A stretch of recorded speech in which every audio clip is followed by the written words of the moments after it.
Salve, salve, gente boa! Eu sou o professor Euclides, essa é a Escola Teófilos. Bem-vindos ao nosso canal, bem-vindos a mais um Catequese Ponto a Ponto. E o ponto de hoje é o ponto 57, as bases e temas centrais da fé cristã, que está dentro da primeira parte da profissão de fé, primeira sessão, eu creio, nós cremos, capítulo 2, Deus ao encontro do homem, artigo 1º, revelação de Deus, e faz parte da segunda etapa da revelação, aliança com Noé.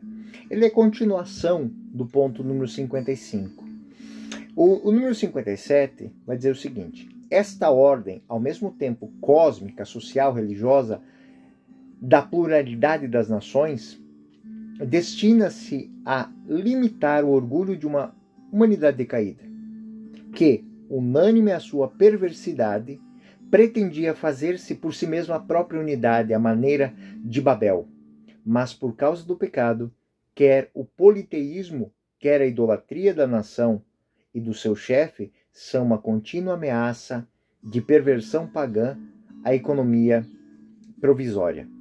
Então, é um texto repleto de citações. Temos Atos, temos Sabedoria, temos Gênesis, temos Romanos nesse texto, né? Atos 17, 26, 27, Sabedoria 10, 5, Gênesis 11, 4, 6, Romanos 1, 18 e 25, são citações que estão dentro desse número 57. Em suma, do que o ponto 57 trata? Ele baseia-se nos temas, em abordar os temas centrais, ou seja, a dignidade humana, a necessidade de unidade diante da fragmentação causada pelo pecado e a proteção da revelação divina contra a distorção da idolatria e do politeísmo. Esse item representa uma crítica tentativa da humanidade de alcançar a unidade por suas próprias forças. Como se cita a Torre de Babel, né, que é um símbolo do desejo de homem de voltar para Deus, mas não pelo caminho de Deus, pelas próprias forças, como se fosse algo que o homem pudesse conquistar ou galgar com suas próprias forças. E por outro lado, lembra-se que se esquece de que existe uma providência divina que está por si só estabelecendo aliança para orientar a humanidade. E aí surgem temas como esta ordem cósmica, social, que o pecado, quando ele fere, ele não fere um homem, uma mulher, ele tem uma repercussão na vida da humanidade. Então o item 57, ele inicia com a afirmação de que a pluralidade das nações possui uma ordem cósmica, social, religiosa. Esta ordem é uma resposta divina ao orgulho humano. Ou seja, a divisão, ela se dá porque não existe o senso comum de que somos irmãos, de que somos todos filhos do mesmo Deus.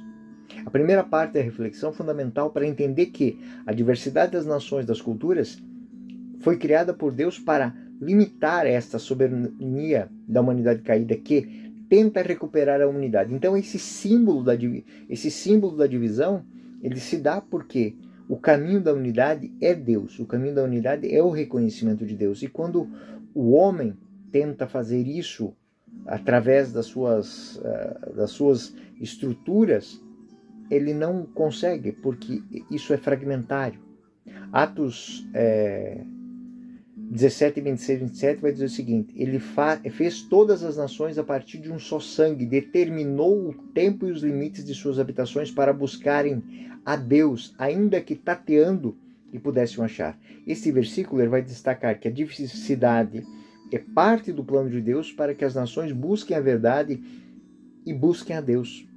O orgulho da humanidade, o símbolo de Babel, a narrativa de Babel, que está em Gênesis 11, 4, 6, ela descreve como os seres humanos, em sua tentativa de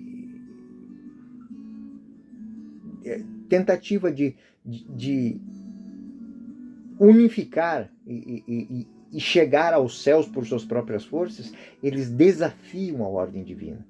O resultado foi a dispersão das nações, que serve como um lembrete de que existe uma limitação do homem em entender o verdadeiro plano e da necessidade de um Deus que estabelece também o caminho para a unidade. Gênesis 11, 4, 6. disseram, vamos construir uma cidade, aqui citando Babel, né? Vamos construir uma cidade e uma torre que chegue aos céus, para que façamos para nós um nome e não sejamos espalhados por toda a terra. O Senhor desceu para ver a cidade e a torre que os filhos dos homens estavam construindo. E o Senhor disse, eis que eles são um só povo, e todos têm uma só linguagem, isto é, apenas o começo do que farão. Agora não haverá restrição para tudo o que intentarem a fazer. O pecado e a ameaça da idolatria. O catecismo menciona que o pecado da humanidade resulta de uma idolatria, de um politeísmo. E essa realidade é uma ameaça à economia divina. Porque quando eu quero me fazer Deus, então eu estou criando outro Deus. Eu estou devotando a alguém que não é ontologicamente o ser divino, um atributo que deve ser somente ao divino. A aliança com Noé, ela representa um novo começo, um pacto que Deus faz com a humanidade para preservar exatamente dessa corrupção. Como nos lembra Romanos 1, 18 e 25. Pois a ira de Deus se revela do céu contra toda a impiedade e injustiça dos homens que detêm a verdade pela injustiça. E como não se importam de ter o conhecimento de Deus, também Deus os entregou ao sentimento pervertido para fazerem coisas que não convêm. E aí, aqui é muito interessante que é uma reflexão muito atual, inclusive, lembrar que muitas vezes não se chega a Deus, não se compreende a Deus, porque os meios pelos quais a gente está buscando a Deus não são conformes com o seu projeto, né? E é muito interessante que a aliança com Noé vai dizer assim, é ele que determina como é que esse encontro se fará. Então, e essa revelação paulatina, ela começa a ser uma marca. A aliança com Noé é um sinal da misericórdia de Deus. Depois do dilúvio, Deus estabelece um pacto com Noé, simbolizando uma nova esperança, a possibilidade de uma relação renovada. E essa aliança é um marco na história da salvação. E é importante para entender a continuidade do plano divino, que pode ser muitas vezes atrapalhado pelo nosso desejo de fazer a nossa maneira. Me lembra aqui uma historinha de um menino que vê uma borboleta no casulo, né? E no afã de tentar ajudar a borboleta a sair do casulo, ele estraga o processo natural e ele, condena a borboleta a nunca voar. É muito interessante isso, né? Porque muitas vezes nós forçamos o tempo das coisas, forçamos o tempo das pessoas, queremos que as pessoas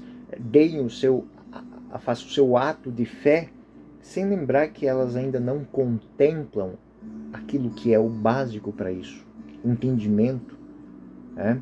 Quantas vezes na história da humanidade se tentou colocar a fé goela abaixo nas pessoas, mas não fazer com que elas experienciem. O próprio Evangelho mostra isso, né? Onde moras? E Jesus diz, vinde e vede.